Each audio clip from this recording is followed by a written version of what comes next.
আজ বানাবো সম্পূর্ণ নিরামিষ স্বাদের একটি রেসিপি। আজ আমি যে রেসিপিটা বানাবো সেই রেসিপিটা আমাদের মতো কম বয়সী ছেলে মেয়েদের খুব যে একটা পছন্দ তা কিন্তু নয়, কিন্তু আজ যেভাবে বানাবো বা বানিয়েছিলাম তাতে বাড়ির লোকজন কিন্তু একদম বুঝতে পারেনি।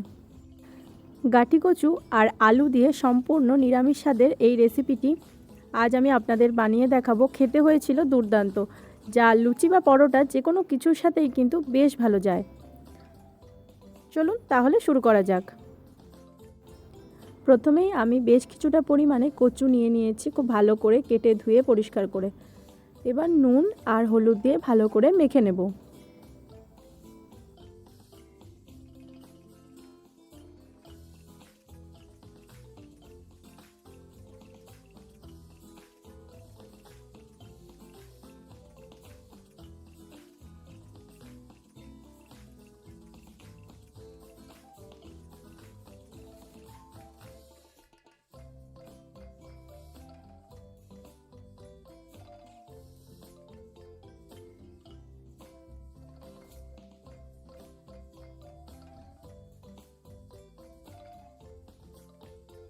কচুগুলো ভালোভাবে মাখা হয়ে গেছে। এখন এবার কচুগুলো একটা সাইডে রেখে দিয়ে বেশ কিছুটা পরিমাণে আলু আমি ছোট ছোট ডুমডুম করে কেটে নিয়েছি, সেগুলোও নিয়ে নেব। আবার নুন হলুদ মেখে রেখে দেব।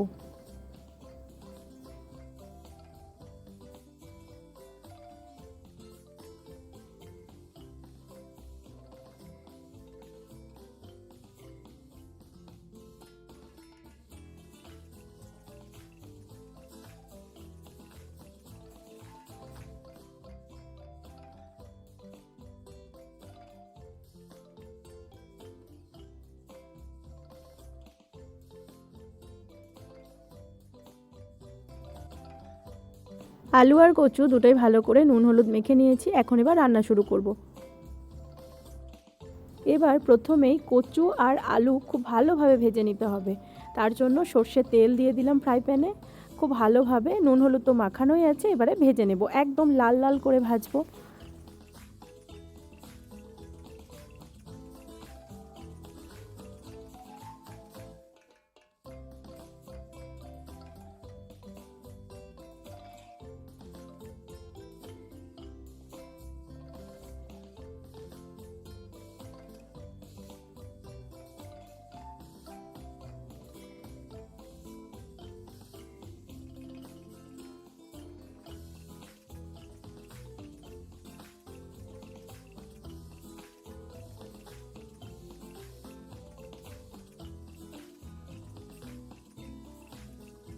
এবার আলুগুলোও এক এক করে দিয়ে দেব। আলু কচু সম্পূর্ণ একসাথেই কিন্তু দুটোকেই ভাজবো, তাতে কিন্তু কোনো সমস্যা নেই, কিন্তু লাল লাল করে ভাজতে হবে।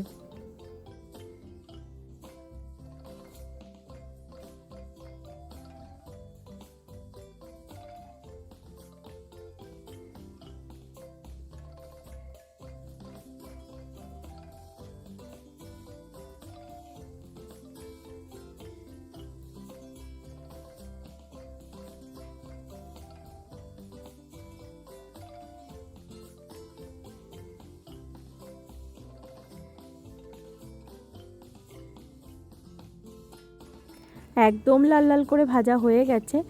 এখন আমি সমস্ত আলু আর কচু একটা জায়গায় তুলে নিচ্ছি।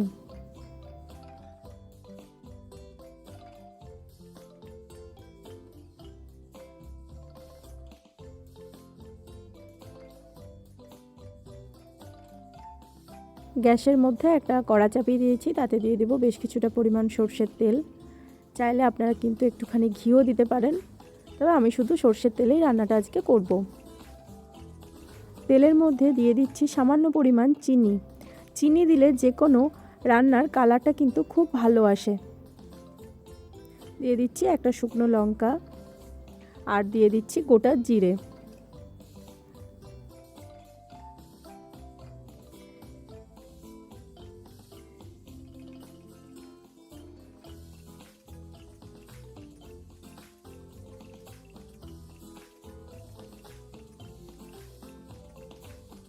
ফোড়নটা থেকে খুব সুন্দর গন্ধ বেরিয়েছে। এখন আমি টমেটোর পেস্ট বানিয়ে রেখেছিলাম, এখানে 3টে টমেটো আছে, পুরো টমেটোটাই কিন্তু দিয়ে দিলাম।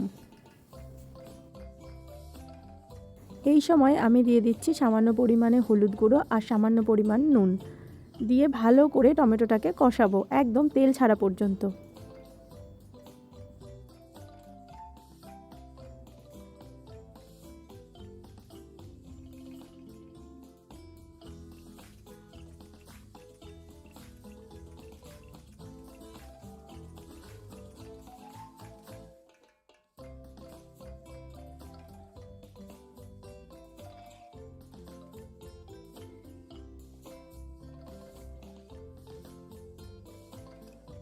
দেখুন খুব ভালোভাবে কষানো হয়ে গেছে। এখন আমি দিয়ে দেব আদা বাটা। এবার আদা আর টমেটোটাকে ভালোভাবে কষাবো যতক্ষণ না আদার কাঁচা গন্ধটা না যায় ততক্ষণ পর্যন্ত।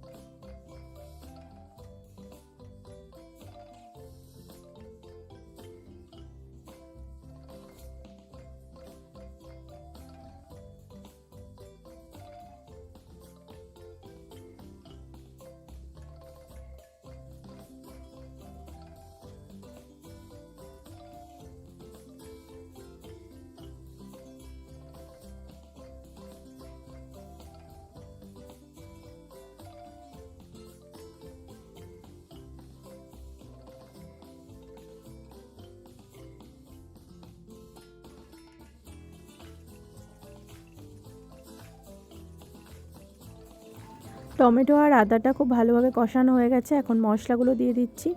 প্রথমেই দিয়ে দিলাম হলুদ গুঁড়ো, দিয়ে দিচ্ছি লাল লঙ্কার গুঁড়ো, দিয়ে দেবো জিরের গুঁড়ো আর দিয়ে দেবো ধনে গুঁড়ো।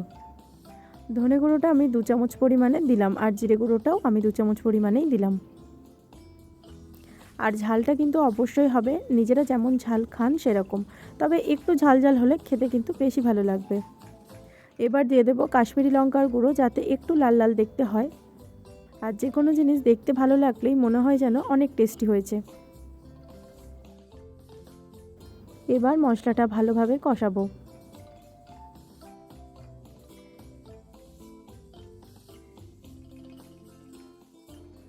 মশলা কষানোর জন্য সামান্য একটু জল দিয়ে দিচ্ছি, তা না হলে মশলাটা কিন্তু তলায় ধরে যেতে পারে।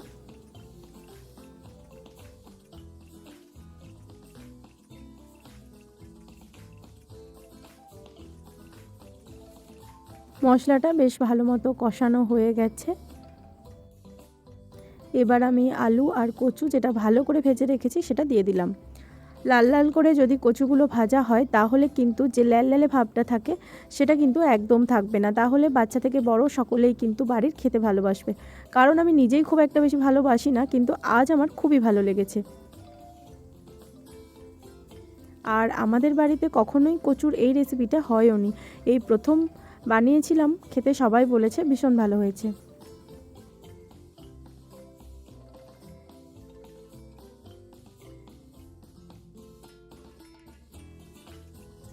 ভালোভাবে কষাবো। রান্না কিন্তু কষানোর কাছেই। ব্যাস চলে এলাম বেশ কিছুক্ষণ পর, আবারও কিছুক্ষণ কষানোর পর এবার দেখে নি চলুন। খুব ভালোভাবে কষানো হয়েছে, তেল ছাড়তে শুরু করে দিয়েছে, একদম লাল লাল দেখতে হয়েছে কিন্তু।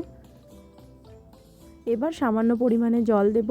আলু আর কচু দুটোই কিন্তু ভালোভাবে সিদ্ধ হয়ে গেছে, তাও একটুখানি জল দেব। আমি একটু গরম জলই এখানে ব্যবহার করছি। ব্যাস আর জল দেব না। এবার হাই ফ্লেমে 5 মিনিট মতো ফুটিয়ে নেব, তাহলেই কিন্তু রান্নাটা একদম হয়ে যাবে।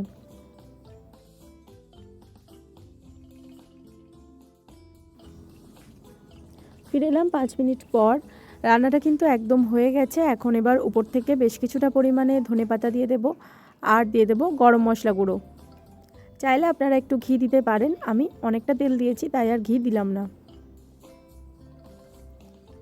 ব্যাস এবার ঢাকা দিয়ে রেখে দেব, যে যখন খাবে তখন পরিবেশন করব।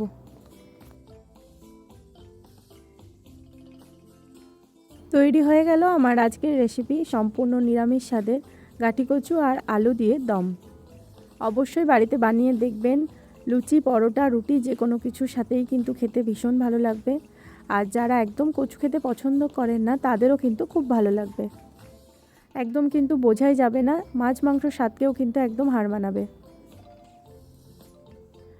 চলুন তাহলে আজকের মতো এখানেই শেষ করছি। সকলে ভালো থাকবেন, সুস্থ থাকবেন, আবার দেখা হবে নতুন ভিডিওতে।